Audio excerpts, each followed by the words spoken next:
روزی روزگاری دور در خواب عاطفه، رازی از آواز علف با من بود.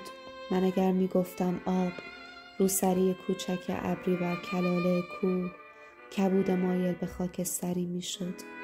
من اگر به آینه می گفتم این معنی فانوس و کنایه کافی نیست، می رفت و برایم تمام انعکاس ماه را از شب غرنطه می آورد. می رفت و دقیقه ای از ساعت 5 عصر پیراهن لرکا را بر بام پریان پرده پوش می افراشت و بعد از غروب هر پنجشنبه انتظار می دانست که تخیل استعاره و پندار پرگار پر از ولوله واژگان دوایر و دریاست و باز می آمد و آوازی برای اسب توما می خواند. توما بوی هجرت مصرعی در خواب ربایی می داد. توما دختری از نژاد تنفس واژه و قبیله نقره فام اترک بود. دیروز را دانسته آمدیم، امروز ندانسته عاشقیم و فردا روز را ای رنده مانده بر دوراهی دریا و دایره. خدا را چه دیده ای؟ به کسی چه مربوط است؟ میروم کتابی بخوانم، هرچه که باشد. میروم از میان همه نامه ها چیزی شبیه چراغی بیابم. هی میرسم کنار ستاره و باز مقصدم جای دیگری است. باید به گونه ای از کف 7 دریا و دایره بگذرم که جای پای مرا طوفان و پرگار نبینند. زور که نیست، نمیخواهم این صفوف ساکت و مغموم حروف ساده مرا دریابند. آینه لو می رود، ستاره لو می رود، نرگس و هوای ساعت 3، سرود مخفی ماه لو می رود. هی میرسم کنار دانستگی اما باز ندانسته عاشقم.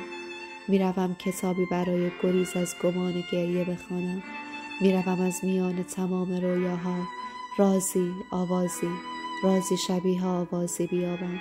هی میرسم کنار خیش و باز سایه سار صدای تو جای دیگری است. زور که نیست، کوتاه بیا دل نامسلمان من خراب. پنهان گریز قید و قاعده را اختیاری از آبروی آینه نیست. تو را نیز به انعقاد هر آری بی دلیل عادت ندادند. شعر بد، شعر باد یا شعری در همین حدود مثل سال بد یا عکس کسی بر آبهای پایین رود یا شاعری بزرگ اهل بالا رود، چه میدانم. در دهکده مردی است که منش دوست می‌دارم و روزگار مرا چون او یگانه یکیست. آسمان استعاره از من دور است، کاری به کار کنایه و ایهامم نیست. فرق میان تکلم ترانه و تصویر بیشایبه را می‌دانم، اما نه عیش واژه و نه خواب است چه باید گفت. تنها به تنهایی تو می‌اندیشم. کاش می‌آمدی روبروی روزی از روزگار ما. کاش می‌آمدی به باد می‌گفتی 1 دقیقه آرام بگیر. کنار پرچین خانه ما گلی گمنام بعد از 14 بهار هنوز خواب همان پاییز کجمریز را می‌بیند. آیا سزاوار نبود همه ما شبیه ترانه‌هایمان می‌زیستیم؟ مثل دویدن 2 نقطه در پی هم، مثل دویدن 2 نقطه بر حول دریا و دایره. حولم نکن ای همین هوای بی کسی در میان جمع. رسم ازل از آواز حضرت من به رویت رسیده است. وقتی میان پسین و هوای بارانی فرقی نمی نهی، من از ارتباط علف با خواب آب چه بگویم؟ نمی شناسی، نه مرا نه رویا را.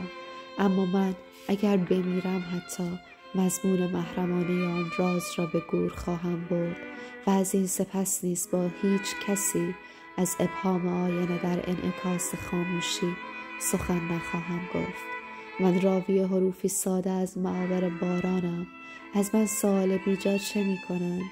جرم هر اشاره ولو به خواب تبسم، حتما که اثبات واژه در ماضی متعلق نیست.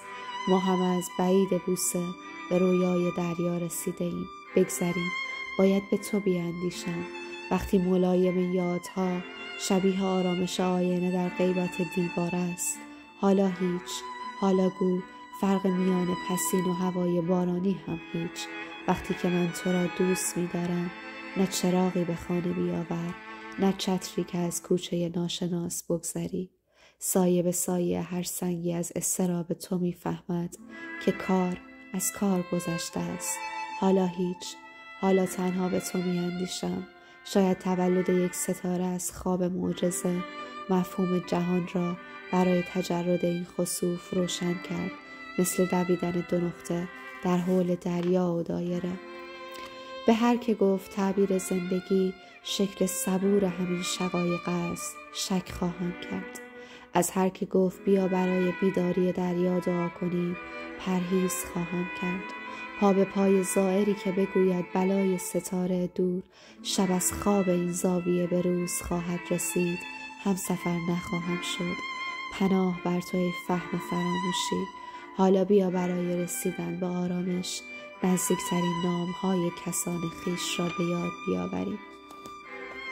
پاییزان پلور، بارانهای شمال، سطور مستمر، نقطه نا، باد بالا دست، ذهن ظریف علف، بابونه برودت با، پسین آمل و طعم کبود پنج شنبه های فراق، دقیقه دور، کنار شعله های شب اهبازی، پرنده، هی پرنده بی پروا، در پیان فوج گم شده بر مه آشیان مساز.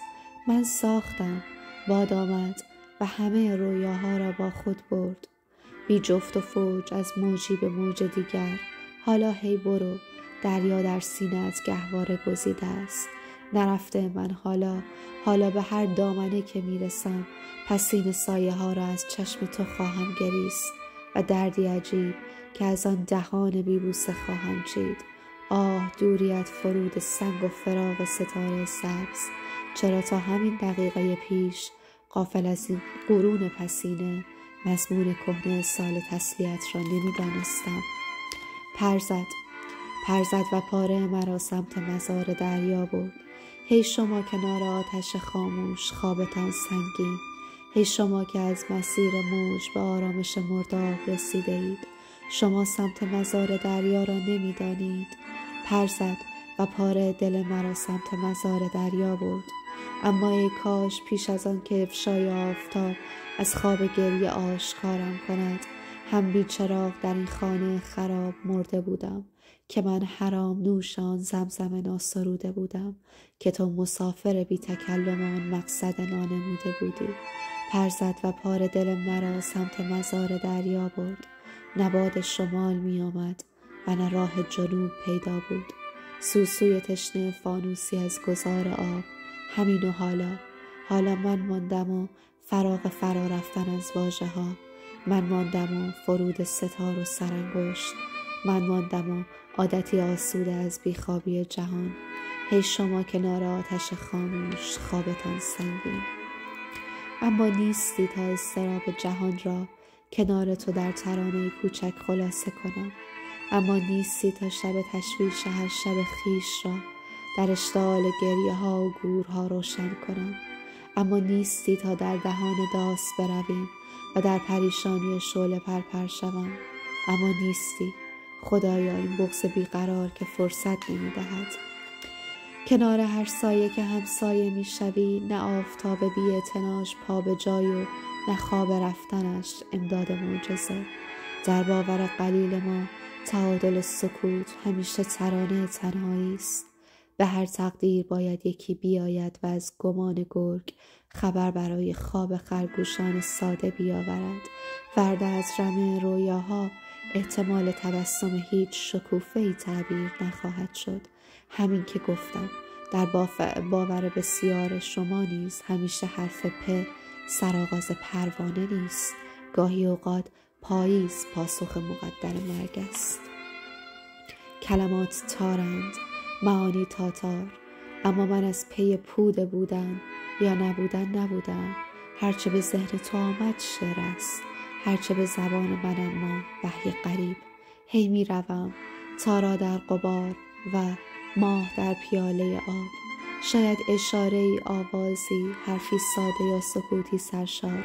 چه می دانم میان یافتن و دریافتن فاصله است. میان یافتن و دریافتن فاصله است. روزی روزگاری دور در خواب عاطفه رازی از آواز علف با من بود. من اگر میگفتم